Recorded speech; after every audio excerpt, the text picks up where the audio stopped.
You are still on to Nigerian Decides, reaching you from your television of choice, independent television. And I did mention before we went on that break that we're having the INEC, the state INEC Resident Electoral Commissioner in Edo State, Mr. Obo Efanga, with us. Mr. Efanga, welcome to the program. Thank you very much. I'll say good morning. I thought you were going to exchange pleasantries with him. Okay, well, I'm meeting him for the first time in person. Good morning. Good morning. I'm glad to see you. Thank you. Well, there's no better time to have the work here. You understand. What are our preparations going now? Where are we? Are we ready for the elections tomorrow in Edo State? Yes, we are. The materials have been sent to the local government areas. Okay. Those were sent yesterday from Central Bank, and I'm in touch with my electoral officers in the local government area. Everything is going on as planned. There's an issue that we keep having when it comes to this election, days before, years before, and all of that. It's reaching out to those riverine areas, like those Olobu area, Gelegele, and the rest. I don't know if you had any challenge or maybe you're having any difficulty, or is there any problem they are having now getting those materials to those areas? No, first the materials get to the local government area. Okay. That happened last night, or yesterday at different times up to last night. And today the materials will go to where we call the registration area centers. Okay. These are centers in wards. You can have, each ward may have a center. You can have a cluster of wards, have one center where electoral materials are kept overnight, and personnel also stay overnight to prepare the materials into polling units, so that early on election day, they are out there for the polls to open at 8:30. So for those areas that are riverine, we also take note of it. They are part of wards. Okay. And the materials will move from the wards to those areas early enough for them to be used. You're trying to tell us that we shouldn't envisage any challenge. I don't see a challenge for now. But if it comes, then we find a way of overcoming it. Okay, I don't understand. You say the elections will kick off at 8:30 in the morning. Yes, the election starts at 8:30. 8:30. When is voting proper? Because I go to do accreditation and the rest. That's what I mean. So Okay. at 8:30, the polls will open. Okay. Members, registered voters, would have the chance from 8:30 to be accredited and to vote. Okay. And registered voters would have to be there with their voter's card. You cannot vote without your voter's card. I need to stress this. We've seen a lot of misinformation going over the social media, especially, where people say that if you don't have your voter's card, provided your name is on the voter's list, you can vote. You cannot vote if you do not have a voter's card, and you do not come to the polling unit with a voter's card. So even if you have a voter's card and it's at home, and you didn't bring it, you cannot vote. Okay. In as much as I'm not trying to monopolize this lyric space, I just want to pour them out like that before my DPO will take in the next question. It's like this, some people, a school of thought, or some people are believing that you guys are stylishly disenfranchising them. That over and over again, they've come to meet you for their PVCs, and you keep telling them the same story. They are not ready, especially those ones that they transfer from one unit or from one point to the other. And they're feeling disenfranchised. And you're telling me that without my voter card, I cannot vote, even when my name is on the register. Well, we took all the steps to ensure that everybody who needed to collect the voter's card got yes. In Edo State, the figures of voter card collection shows that about 75% of the voters collected their cards. Okay. Now, remember that going into this season, if you count from 2011, when we started the electronic register of voters, and the permanent voters cards were issued from the 2011 election, we had the 2015 election, and we had the 2019 election. Before this 2023 election, we still had backlogs of cards that had not been collected before now, which amounted to about 400,000 plus going into this election. So if you add that figure, if you look at the total figure, so you see that when I say 75% collection of voters cards, the remaining 25% a lot of them were people who registered in those previous elections and haven't collected their cards, who many of them, we can imagine that some of them are dead. Okay. Some of them Maybe are relocated out of the country. Some of them too have relocated to other parts of the country. But because those cards are still there, we still count them. Some of those cards may be cards that those people may have transferred and have got new cards. Okay. But we've not had the system of knocking them off with the ones that already exist. So I think that a lot of people who made efforts, majority of people actually collected their cards. Now, for some of the people who said they didn't get their cards, it's also possible that some of them had actually done multiple registration. And so they were coming to collect the cards for the latest of the registrations they did during this last registration period. And by the time they came, there was no card for them, because when we did our screening at the back end, we discovered that those persons had previously registered, because their fingerprint or facials matched with previous registration, and so we had to cancel the new one. So there were some people like that. But I also know that there were people who genuinely ought to have got the cards and didn't get it. You've mentioned people who did transfers. Yes. If somebody did a transfer from one location to another, and for some reason has not collected the card in for the new location, provided the person has been transferred to the new location, the person can still use the old card showing the old registration polling unit to vote in the new place, because with your permanent voter's card, your voter identification number remains even if you are transferring your location. Okay, we've seen cases where voters' card will just be in the public space in large numbers. We've seen videos where people will just allege that these are voters' card, they just found it somewhere, maybe in the gutter or somewhere. Is it that INEC have a way of discarding voters' cards in their custody? Very interesting. I'm very happy you asked this question, because there's been a lot of misconception about it. Let me take us back that before now, a lot of persons registered more than once. A lot of politicians procured people to register as many times as possible, and they collected those cards and kept. A lot of politicians illegally mobbed up cards of voters. And it also included the fact that they actually compromised some of our officials to buy the cards from them. They were also attacked on our personnel and our facilities. And in the process, those cards were collected.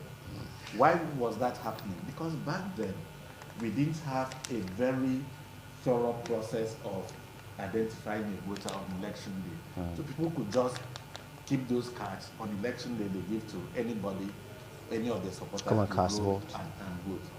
Now, before now we were using the smart card reader. When smart card reader was introduced in the 2015 election.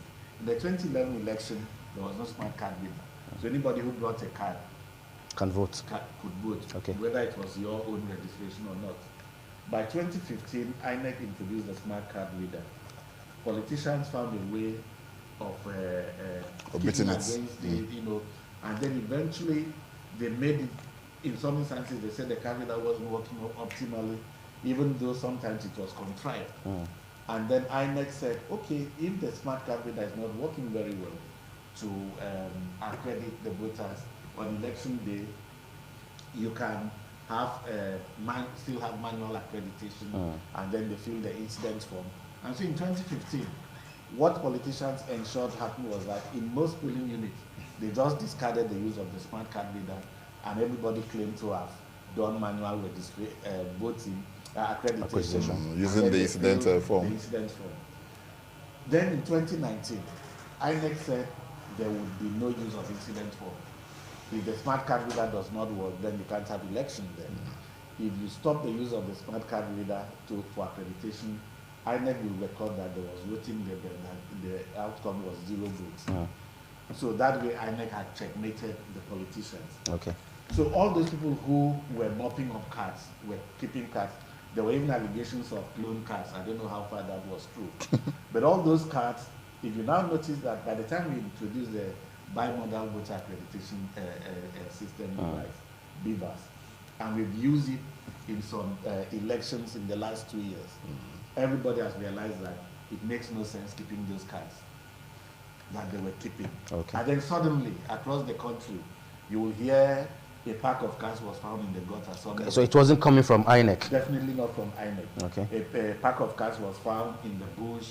Oh, a farmer went to the farm and found cards and brought them out. And if you also notice, in virtually all the cases, in the instances, when they find those cards or they discover those cards, they don't bring them to INEC. Why?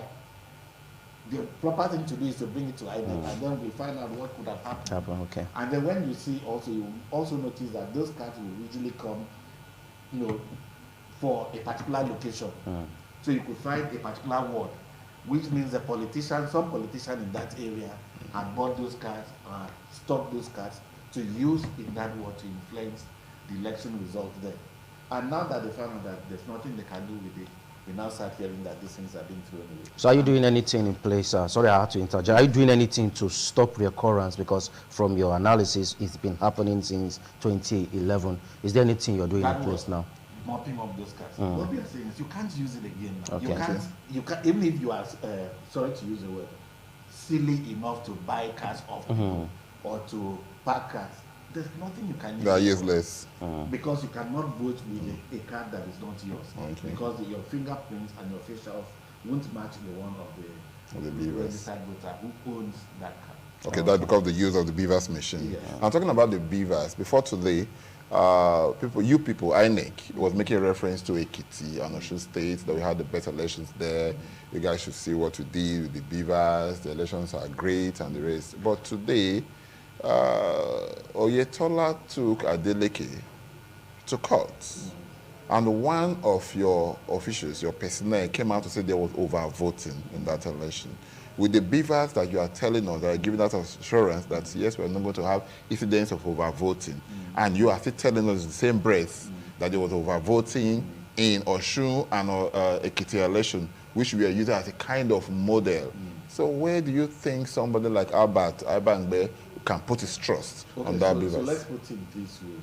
When we say overvoting in an election, it means that you had more votes than accredited persons. Okay.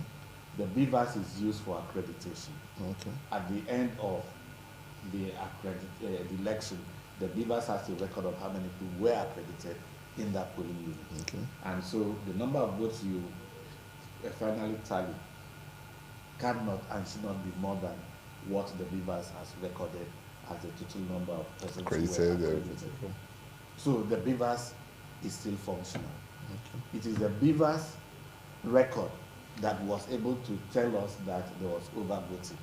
If we didn't have beavers, there's no way you could have proved overvoting, because overvoting had to be, before now, had to be if you had more votes than the number of registered voters. So if you have 200 registered voters in a polling unit, and on election day, 100 people turned up, accredited and voted, you could still have recorded a result of 180 persons voted. I think I need to come in here. Since you know that there was overvoting, why announce the results? Why not clear all of this, all this wahala before announcing the results? Okay, so this is what happens. Like I tell people, election is won and lost in the polling units now. Okay. So at the time it is counted at that polling unit, if they find out that the total number of votes is more than the accredited number, the appropriate thing to do at that point is to cancel the results. Okay. There. Why that did not happen, I don't know. Osun State, right? It could be some human factor. Remember, there's a machine, but there's a human interaction. It is possible that, it could even be possible that the error was in the counting. So we will advise people, if you have confirmed the number of accredited voters and you've sorted out the votes and counted, if it doesn't match, if it's more than, you may need to recount to be sure that you didn't make a mistake in the process of counting. But the other thing that could also have happened is that perhaps some people were given ballot papers even when they were not accredited, which is wrong. It could be an error, it could be deliberate. It's something we need to investigate. Now, it's, like I said, that ought to have been cancelled at that point. If it was not cancelled at that point, when it went to the ward for the ward collation. The ward collation officer ought to have checked the results, the number of accredited voters Ensure that it showing tallies on with, the beavers, and confirm that it tallied with the result that was submitted. And if it did not tally, he or she should have cancelled it at that point. Why that did not happen, I cannot tell. But the point is, it is not the problem of beavers. It is now the problem of, it's a human factor. So we need to address that. Okay, Mr. Fanga, President Muhammadu Buhari has assured Nigerians that we are going to have a free, fair, and credible elections. Should we trust INEC to deliver? Definitely. Okay. Definitely. INEC is doing all it can to deliver on that. And when we say INEC, let us accept the fact that the election is a national project. Absolutely. So what would make it credible, free, fair, inclusive, would have to come from everyone who is involved in the process. Okay. So INEC recruits ad hoc staff who are Nigerians like all of us to conduct the election. We expect every Nigerian who is involved in the election chain to give the best they have, to be honest, to be honest in their activities, in ensuring that there's no mistake, there's no error that could impede on the integrity of the election. So on the part of INEC, we've done all that we have to do. We've used the technology that can ensure that there's no manipulation. It is now left for all the other people in the chain. And we are doing our best. Even the ad hoc staff we've recruited, we've stressed that fact to them. We've explained to them what they have to do and why they have to do what they have to do. And also the fact that all of them will take the oath of neutrality. Okay. And if anybody breaches them, then there will be consequences. Absolutely. We woke up this morning to see some screaming headlines on our newspapers. A political party, Labour to be precise, in Lagos State, through their chairman, Dayo Ekong, was saying that the logo of their political party was removed from the ballot papers of two of I think that of Senate and House of Representatives. And you are still asking us to trust INEC. You guys are supposed to give us the ballot papers and all of that. So what makes you think that with all of this kind of mistakes or errors, let me put it that way, that the average man, the man in the street, will believe in the capacity of INEC to deliver?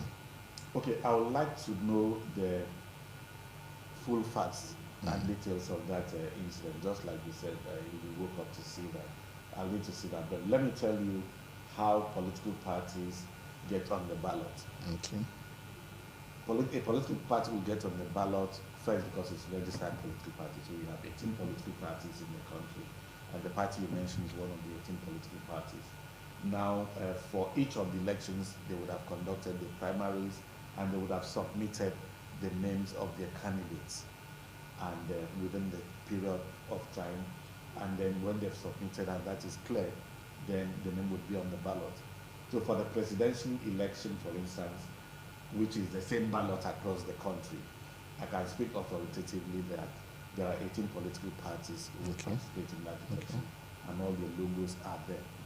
Now for the other elections to be conducted tomorrow, the Senate and the House of Representatives election, the ballot papers are different from constituency to constituency, depending on the number of political parties that are qualified to contest the election, given the background I've given of submitting the names of your candidates within time.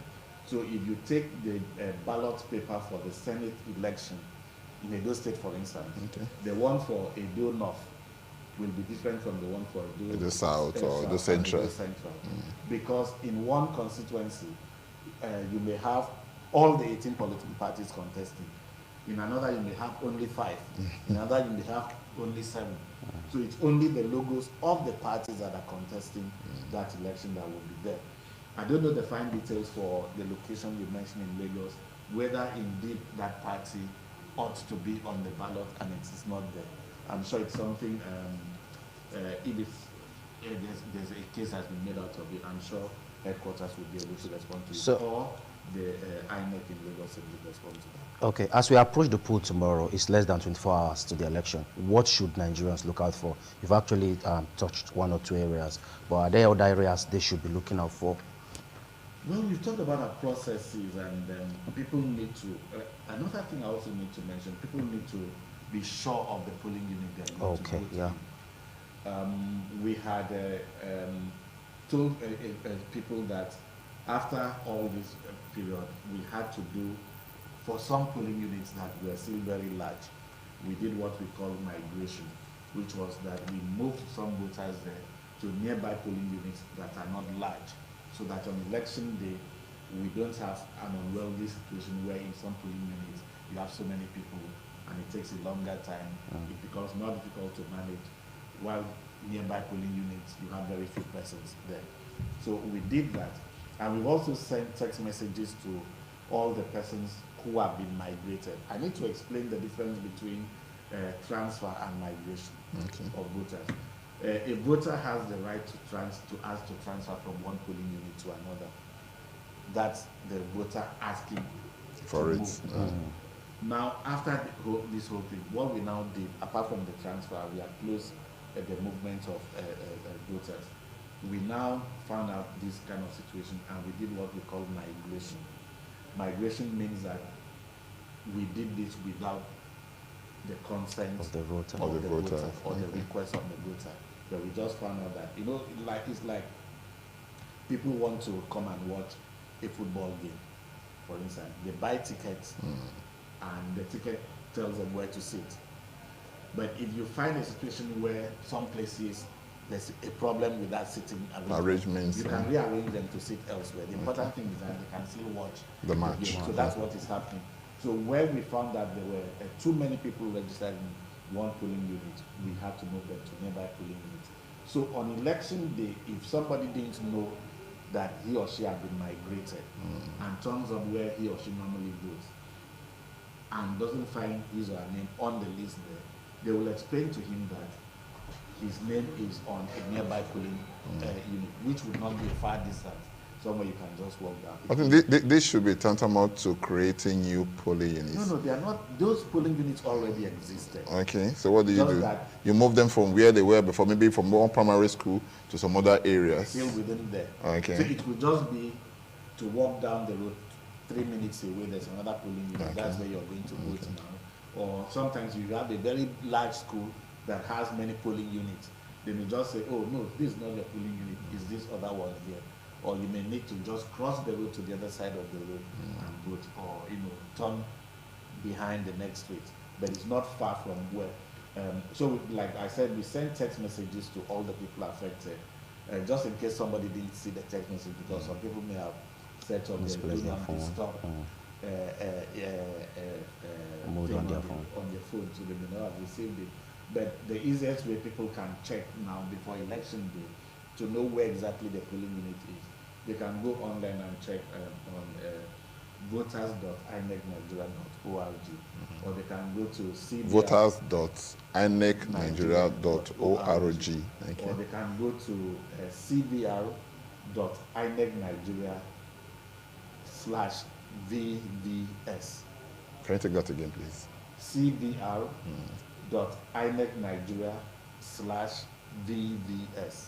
Your colleague in Rivers State, I can't place my hand on this, my finger on his name now, said money bars will not have their way this time, even if they go to the polling units or the election ground to do whatever they want to do, try to buy votes and all of that. What is INEC doing in this direction of vote buying? Because the way he said it, I was lost. I didn't understand what he was trying to say. Okay, so what INEC, some of the things INEC does to prevent vote buying is to ensure that the way we set up our polling units is such that voters can actually make their choices in secret, because we are doing, our election is open secret balloting. Okay. So you vote in secret, you make your choice in secret. You come and drop the ballot paper openly, and then the votes are also counted openly, the results are recorded openly, everybody sees it. So INEC tries to ensure that the cubicle where people go to vote in is arranged in such a way that people cannot steal. We also explain to voters that how to fold their ballot papers so that it is not seen by others. And when you also go to vote, from when you are accredited and given a ballot paper to go and vote, you would be restricted from the use of your phone or any device that can take photo. So you don't take photo of how you have voted. But you see, even with this, a voter who is bent on exposing how he or she has voted may still do so by, even in the process of pretending he's trying to fold the card and coming, the ballot paper and coming to drop it, he does it in such a way that other people can see it. But we also, with the aid of, with the assistance of the security agents, we also make sure that in the voting arena, people are stay away, and we don't allow people who are maybe coming around to buy booths from having access to that. And that's what we want with security agencies. There will be some plainclothes security agencies around the area, including DSS people and people from the Economic and Financial Crimes Commission. So quite a lot of people are going to be involved. Well, in the past, we've seen where security agents sell out during election. We've seen in the past, we've seen cases where people where security agents who are supposed to be, who are saddled with the responsibility of ensuring we have a free fair election. Most times they sell out. Are you doing anything to ensure that you checkmate them or have a kind of synergy with them? Or to give you a perfect example, somebody came, called into one of our programs to say that he confronted a policeman. We're telling, look at these people that are selling, they are buying votes, they are selling their votes, they are buying votes, and the rest of that. The man said, my brother, this is what they asked to come and do here. I don't have any business with those people. So how do you reconcile that? I think we also need to be realistic. Right. If you go to a polling unit, a lot of polling units are in communities. If you go to a polling unit, the voting is going on here, and people are on the street trading, giving money. No, inside, this not this not in the street. No. Within inside the voting. polling, inside the primary school that they are doing everything. Yes. Even talking to people that have been accredited, that are on the line and waiting to be to vote. So now, you also have to weigh the options. What would be the likely consequence if the law enforcement official now attempted to make an arrest in that kind of environment? There's a likelihood that it could lead to chaos and breakdown of law and order, which then means that the entire election in that polling unit would have been disrupted. Okay. So you have to also weigh, in trying to effect arrest in this kind of circumstance. Yes, I would have arrested someone and maybe the person gets tried and convicted.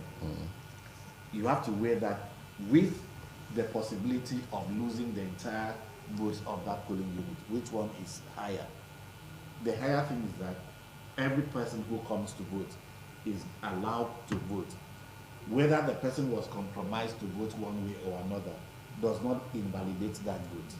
The vote is still valid because the person chose how he or she wanted to vote. Just like Daniel asked now, so what is INEC doing to ensure that such incidents, when you're working with the security agents, to ensure that such incidents are reduced? So what they should do is to reduce it, is to ensure that those kind of people don't come close to the polling units. How do you know them? But you see, the point also how do you know them? No. The point also, let's also face it. Let's not pretend as if INEC has some magic wand that will just, throw it and everybody becomes a saint. Who are the people who are buying and selling votes? They are Nigerians. They are Nigerian voters. They are Nigerian politicians. These are the same people we see in our churches and mosques. These are the same people who are part of our family.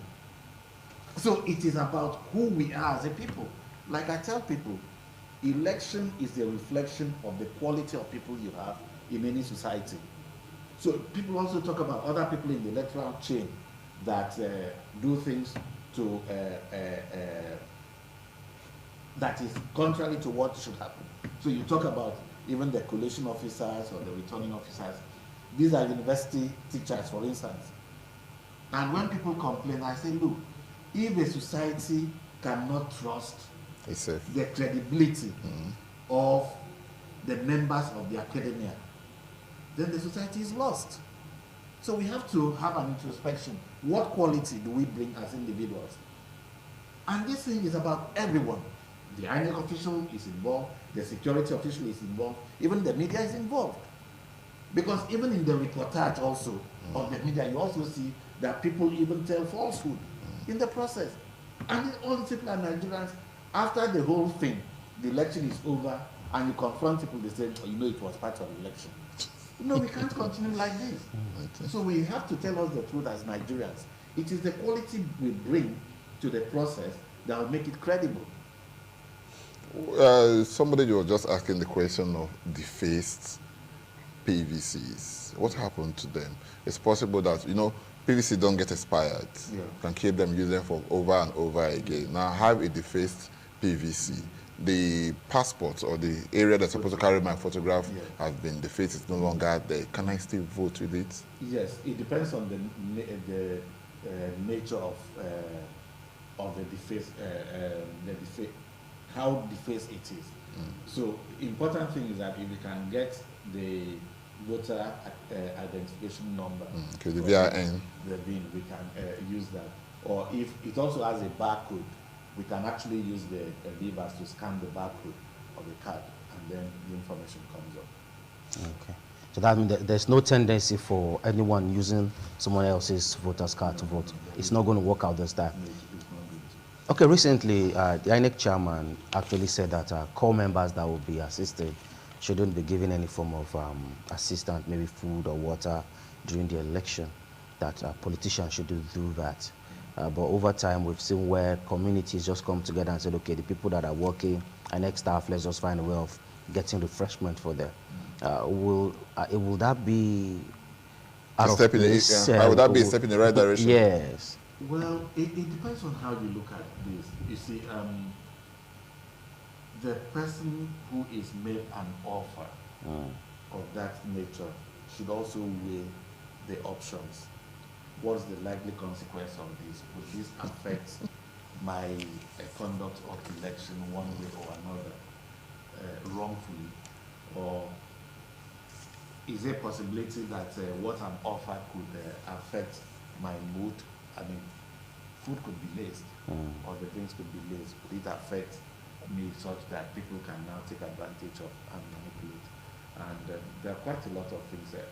You know, some of these things is there's theory, there's practical, and so when you go there, sometimes people can actually, I mean, as an observer, before I got appointed into INEC, as an observer at election, whenever I go for election observation, I always carry basic things that I'll need: water, maybe a drink, and some snacks that I know that I will need, so that I don't need to be offered by someone. You'll be working from morning to probably evening. Yes, so I don't need to be offered something by people that have other interests in it that I wouldn't like to pander to.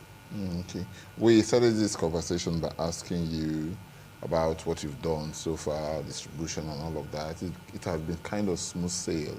Are you saying that there has not been any challenge since yesterday? Maybe that has to do with the distribution of the sensitive materials. No. I've heard from all the electoral officers. No challenge. 18 local government areas. The materials got in there safely. All the materials are there, and the party agents were there when we distributed the materials, and they were also in the local governments when the materials arrived. So today, when they are also sent to the wards, they will also be there. So far, things have gone up right. Now, the beavers is a machine, but we need a human to operate it. Yes. Now, these humans operating it, how sure are we that we are not going to have a kind of I'm trying to be economical. Okay, somebody said Jesus Christ had the smallest of churches. He had just 12 members in his church. You understand? Are you sure we're not going to have a Judah among them? Yeah, you understand? That's why there are checks and balances. Okay. Just like you mentioned the case of Osun State. Okay. We were only able to find that out because the beavers was there. That's Okay. it. So if somebody tries to manipulate this, the opportunity for that to be redressed. And under the new Electoral Act, the Electoral Act 2022, INEC also has powers, unlike before, where once a declaration has been made, the hands of INEC were tied.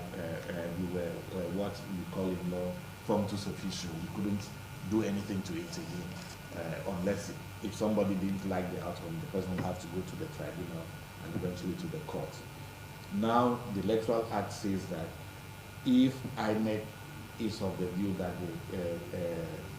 the declaration of the winner in that election was not properly done, maybe there was a mistake, an error, or deliberate falsehood, INEC has a 7 days period after the declaration of result to review it and then make the proper declaration. Okay. So Can you help us with this? Some people were talking about runoff elections or something that should there be runoff election. Yes. Can you help us water that runoff election down so that the man in the street can understand better? Okay, let me explain. Right. Now, for an executive position, presidency and governorship, for you to win the election, you must achieve 2 things. Okay.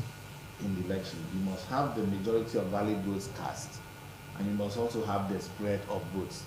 So if you take the presidency, you must not only have the majority of valid votes cast in the election, you must also have at least 1/4 of votes in at least 2/3 of the states of Nigeria and FCT. There should be about 24 states now. Yes.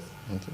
So, if the election is conducted and there is no single candidate who has a majority of votes cast and at the same time has the 1/4 of votes, at least the 1/4 of votes in 2/3 of the states and FCT, then there is no winner in that election. There will be a runoff. A runoff is an election that would be contested by 2 candidates only. All the other candidates will drop out. We'll do a runoff for only 2 candidates. So how do you get these 2 candidates? Right. The candidate that has the majority of votes cast Okay. will be one of them. The second one will be the candidate with the most spread of votes. Not necessarily the person that has the second highest votes, Okay. but the person among the rest of them that has the most spread of the votes.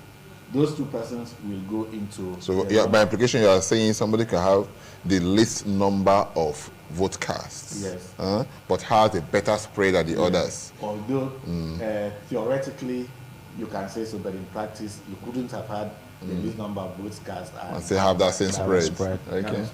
But maybe amongst, depending on how the votes come in, it's possible that the person that now is has that the most spread amongst the others could be number 2, in this other order, or number 3, or you understand. So those 2 persons will go for the runoff election. In the runoff election, for you to still win, you must still have the majority of votes cast and still have that spread. So it's possible that you have that runoff election, one person has the majority of votes cast, but still doesn't have that spread. That's right. Then Go by the process again. We'll go to a second runoff, which is the 3rd level of the same election. And in this one, those 2 persons will contest again. But this time, whoever just has the simple majority of votes takes the lead. declared winner. Mr. F, Even if he doesn't have the spread. Mr. Aboyefang, I want to appreciate you for sharing your time with us. But before we let you go, we'd like you to talk to the average Edo man there in the street. What do you want to do? Just look at the camera and talk to him. Okay, so I would like to say to every Nigerian, especially those of them who are registered voters in Edo State, to please come with their voters card, conduct themselves in an orderly manner, get accredited, vote. If they choose to, they can stay around until the votes are ended there and they see the result. Remember, a copy of the result will also be pasted in the wall at the polling unit so they can take note of what the result is. But I will ask each of them to know that whoever wins the election is going to be a federal president. So it wouldn't matter whether it's A or B or C or that wins. And whoever wins in the senatorial election will be somebody from that senatorial district. Whoever wins in the House of Reps election will be somebody from that constituency. So the important thing is that we should have a successful election. Let us see this as a national project, a day of celebration that we have the right to choose our leaders, and we are coming out to choose our leaders. Obo Efanga, Edo State INEC REC, thank you for coming. Thank you very much. Thank you, sir. Thank you so much. It's been a nice time. Thank you. All right. We'll just take a short break now. Don't go anywhere. The program continues. And like you know, is the countdown to the 2023 general elections. You are still here on Nigerian Decides. Stay with us.